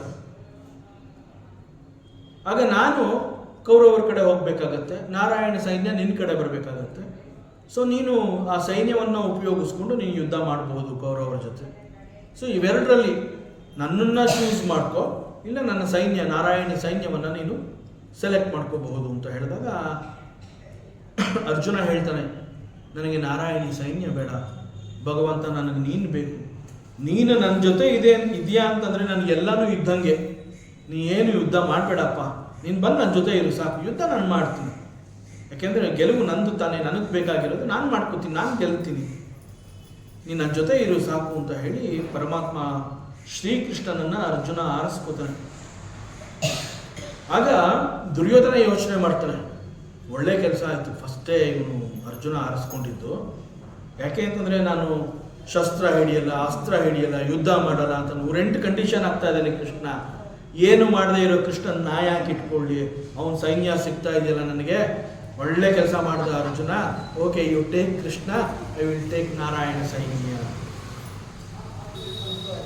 ಅವನಿಗೂ ಅದೇ ಬೇಕಿತ್ತು. ಸೊ ಹೀಗೆ ಕುರುಕ್ಷೇತ್ರದ ಯುದ್ಧದಲ್ಲಿ ಅಸ್ತ್ರ ಶಸ್ತ್ರ ಹಿಡಿದು ಯುದ್ಧ ಮಾಡೋದಿಲ್ಲ ಅನ್ನುವಂತಹ ಪ್ರತಿಜ್ಞೆಯನ್ನ ಪರಮಾತ್ಮ ಶ್ರೀಕೃಷ್ಣ ತಗೊಂಡಿರ್ತಾನೆ. ಅದನ್ನ ಇಲ್ಲಿ ಭೀಷ್ಮದೇವ ನೆನಪು ಮಾಡ್ಕೋತಾ ಇದ್ದಾರೆ. ಸೊ ಉಳಿದಿರೋ ಆಯ್ಕೆ ಏನು ಅಂತಂದ್ರೆ ಶ್ರೀಕೃಷ್ಣನ ನಾರಾಯಣ ಸೈನ್ಯ. ಅದನ್ನ ಸಂತೋಷದಿಂದ ದುರ್ಯೋಧನ ಒಪ್ಕೋತಾನೆ. ಯುದ್ಧ ಮಾಡೋದಿಲ್ಲ ಅಂತಂದ್ಮೇಲೆ ಶ್ರೀಕೃಷ್ಣ ನನಗೆ ಬೇಕಿಲ್ಲ ಅಂತ ಹೇಳ್ತಾನೆ. ಹೀಗೆ ಮುಂದೆ ಏನಾಯಿತು ಅಂತಂದ್ರೆ ಈ ಯುದ್ಧ ಸ್ಟಾರ್ಟ್ ಆಗುತ್ತೆ. ಆ ಯುದ್ಧ ಶುರು ಆದಾಗ, ಪ್ರಾರಂಭ ಆದಾಗ ಶ್ರೀಕೃಷ್ಣ ಅರ್ಜುನನ ರಥದ ಸಾರಥಿಯಾಗಿ ಬರ್ತಾನೆ. ಯುದ್ಧ ಮಾಡೋದಿಲ್ಲ ಅಂತ ಹೇಳಿದ್ರಿಂದ ಸಾರಥಿಯಾಗಿ ಬಂದಿರ್ತಾನೆ. ಕೌರವರ ಸೈನ್ಯದಲ್ಲಿ ಸಾಕಷ್ಟು ಪರಾಕ್ರಮಶಾಲಿಗಳು ಈಗಾಗಲೇ ಅಲ್ಲಿದ್ದಾರೆ, ಎಲ್ಲ ಶೂರರು ಅಲ್ಲಿದ್ದಾರೆ. ಭೀಷ್ಮದೇವ ಈಸ್ ಎ ಗ್ರೇಟ್ ಫೈಟರ್, ಅವನು ಕೂಡ ಕೌರವರ ಸೇನೆಯಲ್ಲಿದ್ದಾನೆ. ದ್ರೋಣಾಚಾರ್ಯ ಇದ್ದಾನೆ, ಕೃಪಾಚಾರ್ಯ ಇದ್ದಾನೆ, ಶಲ್ಯ ಬಂದಿದ್ದಾನೆ. ಶ್ರೀಕೃಷ್ಣ ಸಾರಥಿ ಅಂತಂದರೆ ಅವನು ಎಷ್ಟು ದೊಡ್ಡ ಸಾರಥಿನೋ, ಶಲ್ಯ ಈಸ್ ಈಕ್ವಲಿ ಎ ಗ್ರೇಟ್ ಸಾರಥಿ, ಅವನು ಕೂಡ ಕೌರವರ ಜೊತೆ ಇದ್ದಾನೆ. ಹೀಗೆ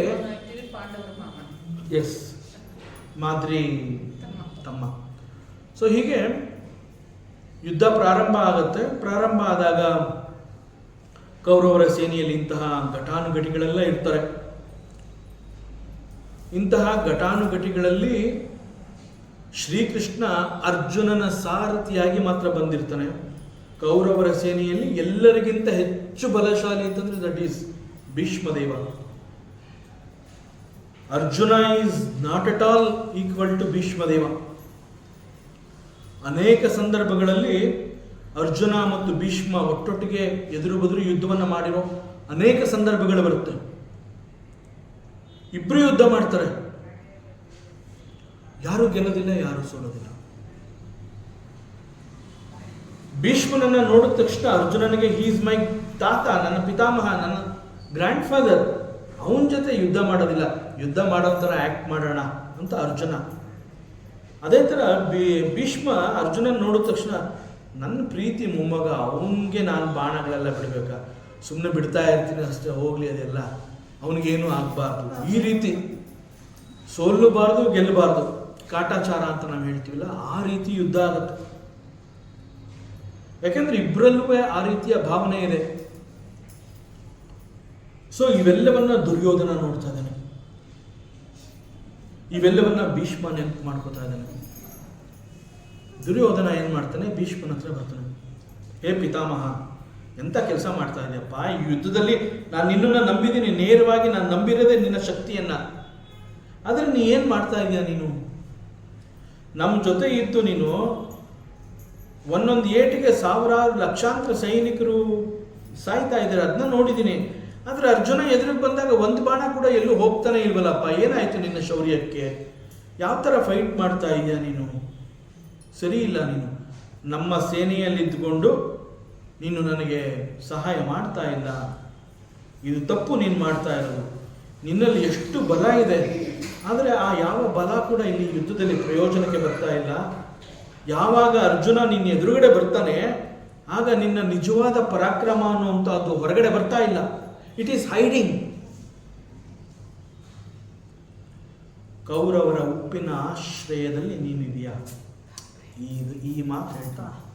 ಯಾಕೆಂತಂದ್ರೆ ಭೀಷ್ಮ ಬಹಳ ಹಿಂದೆನೆ ಹೇಳ್ತಾನೆ, ನಾನು ಬರೀ ಮದುವೆ ಆಗೋದಿಲ್ಲ, ಬ್ರಹ್ಮಚರ್ಯ ಅಷ್ಟು ಮಾತ್ರ ಅಲ್ಲ, ಕೌರವ ಸಿಂಹಾಸನದಲ್ಲಿ ನಾನು ದಾಸನಾಗಿರ್ತೀನಿ ಅಂತ ಹೇಳಿರ್ತಾನೆ.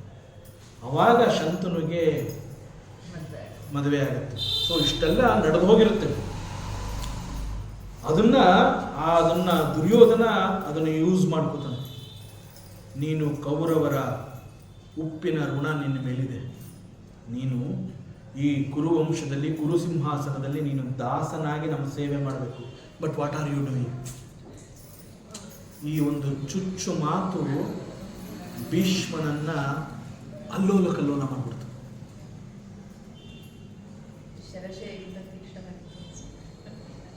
ಇದೆಲ್ಲ ಅವನು ನೆನಪು ಮಾಡ್ಕೋತಾ ಇದ್ದಾನೆ, ಈ ಘಟನೆಗಳೆಲ್ಲ ನೆನಪು ಮಾಡ್ಕೋತಾ ಇದ್ದಾನೆ. ಆಗ ಭೀಷ್ಮ ಹೇಳ್ತಾನೆ, ಹೇ ದುರ್ಯೋಧನ, ತಪ್ಪು ಮಾತನಾಡ್ತಾ ಇದೆಯಾ, ನಿನ್ನಂತೆ ನಾನು ಕೂಡ ಒಬ್ಬ ವೀರ ಕ್ಷತ್ರಿಯ, there is no doubt about it. ನೀ ಏನು ಹೇಳ್ತಾ ಇದೆಯಾ, ಕೌರವರ ಉಪ್ಪಿನ ಋಣದಲ್ಲಿ ಇದ್ದು ನೀನು ಸರಿಯಾಗಿ ಯುದ್ಧ ಮಾಡಿಲ್ಲ ಅಂತ ತಾನೇ ನಿನ್ನ ಆಪಾದನೆ. ನಾಳೆ ದಿವಸ ಬೆಳಗ್ಗೆ 5 ಪಾಂಡವರನ್ನ ನಾನು ಕೊಂದು ಹಾಕ್ತೀನಿ ಅಂತ ಹೇಳ್ತಾನೆ. ಇದು ನಡೆದಿದ್ದು ಆ ದಿನ ಯುದ್ಧ ಮುಗಿದ ಮೇಲೆ ಶಿಬಿರಕ್ಕೆ ಬಂದಾಗ ದುರ್ಯೋಧನ ಭೀಷ್ಮನನ್ನ ಮುಂದೆ ನಿಲ್ಲಿಸ್ಕೊಂಡು ಈ ಥರ ಎಲ್ಲ ಮಾತಾಡ್ತಾನೆ. ಆಗ ಆ ಶಿಬಿರದಲ್ಲಿ, ಯುದ್ಧ ಶಿಬಿರದಲ್ಲಿ ಭೀಷ್ಮ ಹೇಳ್ತಾನೆ, ನೀನು ಅನ್ಕೊಂಡಿರೋದು ತಪ್ಪು, ನಾನು ಕೂಡ ನಿನ್ನಂತೆ ಒಬ್ಬ ವೀರ ಕ್ಷತ್ರಿಯ, ನನ್ನ ಶೌರ್ಯದ ಪರಿಚಯ ನಿನಗೆ ಸರಿಗಾಗಿಲ್ಲ, ಅದಕ್ಕೆ ಈ ರೀತಿ ಆಪಾದನೆ ಮಾಡ್ತಾ ಇದೆಯಾ? ನಾಳೆ ಬೆಳಗ್ಗೆ ಯುದ್ಧದಲ್ಲಿ 5 ಜನ ಪಾಂಡವರ ಮರಣ ನನ್ನಿಂದ ಆಗತ್ತೆ ಅಂತ ಹೇಳಿ ತನ್ನ ಬತ್ತಳಿಕೆಯಿಂದ 5 ಬಾಣವನ್ನು ತೆಗೆದು ಅದನ್ನು ಮಂತ್ರಿಸಿ ಈ 5 ಬಾಣಗಳಲ್ಲಿ ಆ ಪಾಂಡವರ ಪ್ರಾಣವನ್ನು ನಾನು ತೆಗಿತೀನಿ ಅಂತ ಹೇಳಿ ಆ ಬಾಣಗಳನ್ನು ತೋರಿಸ್ತಾನೆ.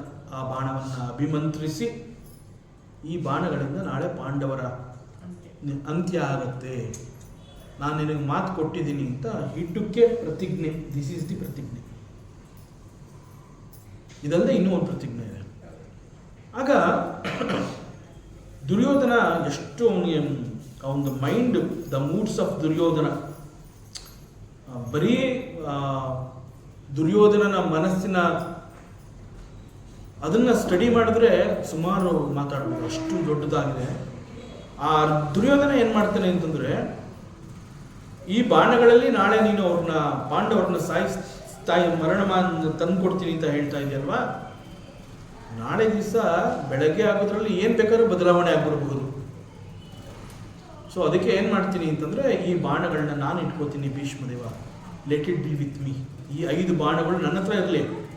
ನಾಳೆ ಬೆಳಗ್ಗೆ ಯುದ್ಧ ಪ್ರಾರಂಭ ಆಗುತ್ತಲ್ಲ, ಆಗ ನಾನು ಬಂದು ನಿನಗೆ ಈ 5 ಬಾಣವನ್ನು ಕೊಡ್ತೀನಿ.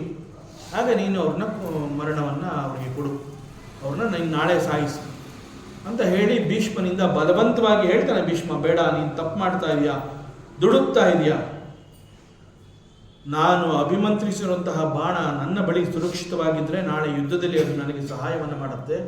ನೀನು ತಗೊಂಡೋಗಿ ಅದನ್ನು ಅಪವಿತ್ರಗೊಳಿಸಬೇಡ. ಬಟ್ ಭೀಷ್ಮನ ಮೇಲೆ ಅವನ ನಂಬಿಕೆ ಬರೋದಿಲ್ಲ. ಇಲ್ಲ, ಗಿವ್ ಮಿ ದೋಸ್ 5 arrows, ನನಗೆ ಬೇಕು ಅದು, ನಾನು ಅದನ್ನು ರಕ್ಷಣೆ ಮಾಡ್ತೀನಿ, ನಾಳೆ ಬೆಳಗ್ಗೆ ನಿನಗೆ ತಂದು ಕೊಡ್ತೀನಿ. ಭಗವಂತ ಅಂತಂದಾಗ ಅವನಿಗೆ ಎಲ್ಲವೂ ಗೊತ್ತಿರುತ್ತೆ. ವೈ ವಿ ಕಾಲ್ ಪರಮಾತ್ಮನನ್ನ ಸರ್ವಜ್ಞ ಅಂತಂದರೆ, he is the knower of everything. Once again ಸರ್ವಬುದ್ಧಿದೃಕ್. ಬಿಕಾಸ್ ಎಲ್ಲರ ಹೃದಯದಲ್ಲಿರುವಂತಹವನು ಅದೇ ಭಗವಂತ. ಯಾವಾಗ ಈ ಒಂದು ಡಿಸ್ಕಷನ್ ಆಗತ್ತೆ, ಆ ಬಾಣಗಳನ್ನು ದುರ್ಯೋಧನ ತಗೊಂಡು ಹೋಗ್ತಾನೆ. ಮಾರನೇ ದಿವಸ ಅದನ್ನು ತಂದುಕೊಟ್ಟಾಗ ಬೇರೆ ದಾರಿ ಇಲ್ಲದೆ ಭೀಷ್ಮ ಪಿತಾಮಹ ಆ ಬಾಣಗಳನ್ನು ಪ್ರಯೋಗ ಮಾಡಿ ಪಾಂಡವರ ಹತ್ಯೆ ಮಾಡ್ತಾನೆ. ನಾಳೆ ದಿವಸ ಬೆಳಗ್ಗೆ ಈ 5 ಬಾಣಗಳು ಭೀಷ್ಮ ಪಿತಾಮಹನ ಕೈಗೆ ಸಿಕ್ಕಿದ್ರೆ ಪಾಂಡವರ ಹತ್ಯೆ ಎನ್ನುವಂತಹದ್ದು ನಿಸ್ಸಂಶಯ. ಇದು ಕೃಷ್ಣನಿಗೆ ಗೊತ್ತಾಗುತ್ತೆ. ಆಗ ಸಮಥಿಂಗ್ ಏನಾರ ಮಾಡಲೇಬೇಕು. ಸೊ ಅವಾಗ ಅವನು ಹೇಳ್ತಾನೆ, ಈ 5 ಬಾಣಗಳನ್ನು ನಾನು ಇಟ್ಕೋತೀನಿ ಅಂತ ತಗೊಂಡು ಹೋಗಿರ್ತಾನೆ. ಆದರೆ ಭೀಷ್ಮನ ಹೃದಯದಲ್ಲಿ ಇದ್ದಿದ್ದು ಪರಮಾತ್ಮ ಶ್ರೀಕೃಷ್ಣ. ಅವನ ಹೃದಯದಲ್ಲಿದ್ದು ಅವನು ತಗೋತಾನೆ ಪ್ರತಿಜ್ಞೆ, ನಾಳೆ ದಿವಸ ನಾನು ಈ ಪಾಂಡವರನ್ನ ಈ 5 ಬಾಣಗಳಿಂದ ಹತ್ಯೆ ಮಾಡ್ತೀನಿ ಅಂತ ಹೇಳ್ತಾನೆ. ಆ ಒಂದು ಸ್ಟೇಟ್ಮೆಂಟ್ ಪರಮಾತ್ಮನಿಗೆ ಗೊತ್ತಾಗುತ್ತೆ. 5 ಬಾಣಗಳನ್ನು ನಾನು ಸಂರಕ್ಷಣೆ ಮಾಡ್ತೀನಿ ಅಂತ ದುರ್ಯೋಧನ ಆ 5 ಬಾಣಗಳನ್ನು ತಗೋತಾನೆ. ದುರ್ಯೋಧನ ಹೃದಯದಲ್ಲಿದ್ದಿದ್ದು ದ ಸೇಮ್ ಭಗವಂತ. ಪಾಂಡವರು ನಿರ್ನಾಮವಾಗ್ತಾರೆ ನಾಳೆ ಅನ್ನುವಂತಹದ್ದಾದಾಗ ಪಾಂಡವರ ಹೃದಯದಲ್ಲಿ ಇದ್ದಿದ್ದು ದ ಸೇಮ್ ಕೃಷ್ಣ. ಸೊ ಇದನ್ನ ತಪ್ಪಿಸ್ಬೇಕು. ಈಗ ಆಗೇನ್ ಮಾಡ್ತಾನೆ, ಒಂದು ಬಾಲ್ಯದ ಘಟನೆಯನ್ನ ಅರ್ಜುನನಿಗೆ ಪರಮಾತ್ಮ ನೆನಪು ಮಾಡಿಕೊಡ್ತಾನೆ. ಹೇ ಅರ್ಜುನ, ಬಹಳ ಚಿಕ್ಕ ವಯಸ್ಸಿನಲ್ಲಿ ದುರ್ಯೋಧನ ನಿನಗೊಂದು ಮಾತು ಕೊಟ್ಟಿದ್ದು. ಯಾವುದೇ ಸಂದರ್ಭ ಆಗಿರಲಿ ಅರ್ಜುನ, ಪರಿಸ್ಥಿತಿ ಎಂತಹದ್ದೇ ಆಗಿರಲಿ, ನಿನ್ನ ಕೋರಿಕೆ ಅದೇನೇ ಆಗಿರಲಿ, ನೀ ಕೇಳಿದಾಗ ಅದನ್ನ ಇಲ್ಲ ಅನ್ನೋದಿಲ್ಲ, ನೀ ಅದನ್ನ ನನ್ನಿಂದ ಪಡ್ಕೋಬಹುದು ಅನ್ನುವಂತಹ ಒಂದು ಮಾತನ್ನ ದುರ್ಯೋಧನ ಅರ್ಜುನನಿಗೆ ಕೊಟ್ಟಿರ್ತಾನೆ. ಅದನ್ನ ಶ್ರೀಕೃಷ್ಣ ಅರ್ಜುನನಿಗೆ ನೆನಪು ಮಾಡಿಕೊಡ್ತಾನೆ. ಇವತ್ತು ರಾತ್ರಿ ಯುದ್ಧ ಮುಗಿದ ಮೇಲೆ ನೀನು ಶಿಬಿರಕ್ಕೆ ಹೋಗಿ ದುರ್ಯೋಧನನಿಂದ ಆ 5 ಬಾಣಗಳನ್ನು ನೀನು ನಿನ್ನ ವಶಕ್ಕೆ ತಗೋಬೇಕು ಅಂತ. ಸೊ ಅರ್ಜುನ ರಾತ್ರಿ ಶಿಬಿರಕ್ಕೆ ಬರ್ತಾನೆ, ದುರ್ಯೋಧನ ಕೂತಿರ್ತಾನೆ. ಅರ್ಜುನ ಬಂದಿದ್ದು ನೋಡಿ ದುರ್ಯೋಧನನಿಗೆ ಬಹಳ ಸಂತೋಷ ಆಗತ್ತೆ. ಹೇ ಅರ್ಜುನ, ಏನಪ್ಪ ನನ್ನ ಹುಡುಕೊಂಡು ಬಂದಿದ್ಯಾ ಇಲ್ಲಿ? ಬೆಳಗಾಗಿದ್ರೆ ನಾವಿಬ್ಬರು ಶತ್ರುಗಳು ಕಾದಾಡ್ತೀವಿ. ಈಗ ನೀ ಇಲ್ಲಿ ಹುಡ್ಕೊಂಡು ಬಂದಿದ್ಯಾ ನನ್ನ ಅಂತಂದರೆ ಏನಾಗಬೇಕು ನಿನಗೆ? ಯಾತಕ್ಕೋಸ್ಕರ ನೀನು ಬಂದಿದ್ಯಾ? ಆಗ ಅರ್ಜುನ ಹೇಳ್ತಾನೆ, ಹೇ ದುರ್ಯೋಧನ, ನಾವಿಬ್ಬರು ಬಾಲ್ಯದಲ್ಲಿ ಯಾವುದೋ ಒಂದು ಸಂದರ್ಭದಲ್ಲಿ ನೀನು ನನಗೊಂದು ಮಾತು ಕೊಟ್ಟಿದ್ದೆ. ಆ ಮಾತನ್ನ ಈಗ ನೀನು ನೆರವೇರಿಸ್ಕೊಡ್ಬೇಕು. ಏನು ಬೇಕಾದ್ರೂ ಕೇಳು ಅರ್ಜುನ, ಕೊಡ್ತೀನಿ. ಭೀಷ್ಮನಿಂದ ನೀನು 5 ಬಾಣಗಳನ್ನು ನಿನ್ನೆ ರಾತ್ರಿ ತಗೊಂಬಂದಿದೆಯಲ್ಲ, ಅದು ನನಗೆ ಬೇಕು. ದುರ್ಯೋಧನ ಕೊಟ್ಬಿಡ್ತಾನೆ ಮಾತು. ದುರ್ಯೋಧನ ಕೊಟ್ಬಿಡ್ತಾನೆ ಆ ಬಾಣಗಳನ್ನು. ಅರ್ಜುನ ತಗೊಂಡು ಹೊರಟೋಗ್ತಾನೆ. ಮಾರನೇ ದಿವಸ ಯುದ್ಧ ಪ್ರಾರಂಭ ಆದಾಗ ಭೀಷ್ಮ ದುರ್ಯೋಧನನ್ನು ಕೇಳ್ತಾನೆ, ದುರ್ಯೋಧನ, ನೆನ್ನೆ ನಿನ್ನ ಪ್ರಶ್ನೆಗೆ ಇವತ್ತು ಉತ್ತರ ಕೊಡ್ತೀನಿ, ಕೊಡು ಆ ಬಾಣಗಳನ್ನು. ಕೆಲವೇ ಕ್ಷಣಗಳಲ್ಲಿ ಪಾಂಡವರು ನಿನ್ನ ಕಣ್ಣು ಮುಂದೆ ನಿರ್ಣಾಮ ಆಗೋದನ್ನು ನೀನು ನೋಡ್ಬೋದು. ಕೊಡು ಆ ಬಾಣಗಳನ್ನು. ಎಲ್ಲಿಂದ ತರೋದು ಬಾಣ? ನನ್ನ ಹತ್ರ ಇಲ್ಲ. ಏನಾಯಿತು? ಇಂತಹ ಕೆಲಸ ಆಯಿತು. ಓಹೋ, ಇದು ಶ್ರೀಕೃಷ್ಣನ ಯೋಜನೆ. ಇನ್ಯಾರು ಇಂತಹ ಕೆಲಸ ಮಾಡೋದಕ್ಕೆ ಸಾಧ್ಯ ಇಲ್ಲ. ನಾನು ನಿನಗೆ ಮಾತು ಕೊಟ್ಟಿದ್ದು, ಬಾಣವನ್ನು ಅಭಿಮಂತ್ರಿಸಿದ್ದು, ಬಾಣವನ್ನು ನೀನು ತಗೊಂಡು ಹೋಗಿ ಸಂರಕ್ಷಣೆ ಮಾಡ್ತೀನಿ ಅಂತ ಹೇಳಿದ್ದು ಇಲ್ಲಿ ಬೇರೆ ಯಾರಿಗೂ ಗೊತ್ತೇ ಇಲ್ಲ. ಆದರೆ ಕೃಷ್ಣನಿಗೆ ಇದು ಗೊತ್ತಾಗಿದೆ. ಅದಕ್ಕೆ ಅವನು ಈ ಯೋಚನೆ ಮಾಡಿದ್ದಾನೆ. ನಾವು I am going to take 1 more ಶಪಥ. ಕೃಷ್ಣ ಏನು ಹೇಳಿದ್ದ? ಯುದ್ಧದಲ್ಲಿ ನಾನು ಭಾಗವಹಿಸಲಾರೆ, ಅಸ್ತ್ರವನ್ನು ಶಸ್ತ್ರವನ್ನು ಮುಟ್ಟೋದಿಲ್ಲ ಅಂತ ಹೇಳಿದ್ದ. ನಾನು ಮಾಡ್ತೀನಿ ತಾಳು. ಅವನು ನಿನ್ನಿಂದ ಬಾಣ ಕಿತ್ಕೊಂಡಿದ್ದಾನಲ್ವಾ, ಅವನು ಅಸ್ತ್ರ ಶಸ್ತ್ರವನ್ನು ಮುಟ್ಟುವಂತೆ ನಾನು ಮಾಡ್ತೀನಿ ಅಂತ ಹಿಟ್ಟು 1 more ಪ್ರತಿಜ್ಞೆ. ಆ ಪ್ರತಿಜ್ಞೆನ ನೆನಪು ಮಾಡಿಕೊಂಡು ಮತ್ತಷ್ಟು ವಿಚಾರವನ್ನು ಮತ್ತಷ್ಟು ವರ್ಣನೆ ಮಾಡ್ತಾನೆ. ಮುಂದಿನ ಅವಕಾಶದಲ್ಲಿ ಮತ್ತೆ ನೋಡೋಣ. ಓಂ ಪೂರ್ಣಮದಃ ಪೂರ್ಣಮಿದಂ ಪೂರ್ಣಾತ್ ಪೂರ್ಣಮುದಚ್ಯತೆ ಪೂರ್ಣಸ್ಯ ಪೂರ್ಣಮಾದಾಯ ಪೂರ್ಣಮೇವಾವಶಿಷ್ಯತೆ. ಓಂ ಶಾಂತಿ ಶಾಂತಿ ಶಾಂತಿ. ಹರಿ ಓಂ ಶ್ರೀ ಗುರುಭ್ಯೋ ನಮಃ. ಹರಿ ಓಂ. ಈ ದಿನದ ಪ್ರವಚನ ಸೇವೆಯನ್ನು ಸದ್ಗುರು ಶ್ರೀ ಚಿಕ್ಕಲಿಂಗಣ್ಣರವರ ಪಾದ ಚರಣಗಳಲ್ಲಿ ಅತ್ಯಂತ ಭಕ್ತಿಯಿಂದ ಶ್ರದ್ಧೆಯಿಂದ ಅರ್ಪಿಸೋಣ. ಶ್ರೀ ಕೃಷ್ಣಾರ್ಪಣಮಸ್ತು.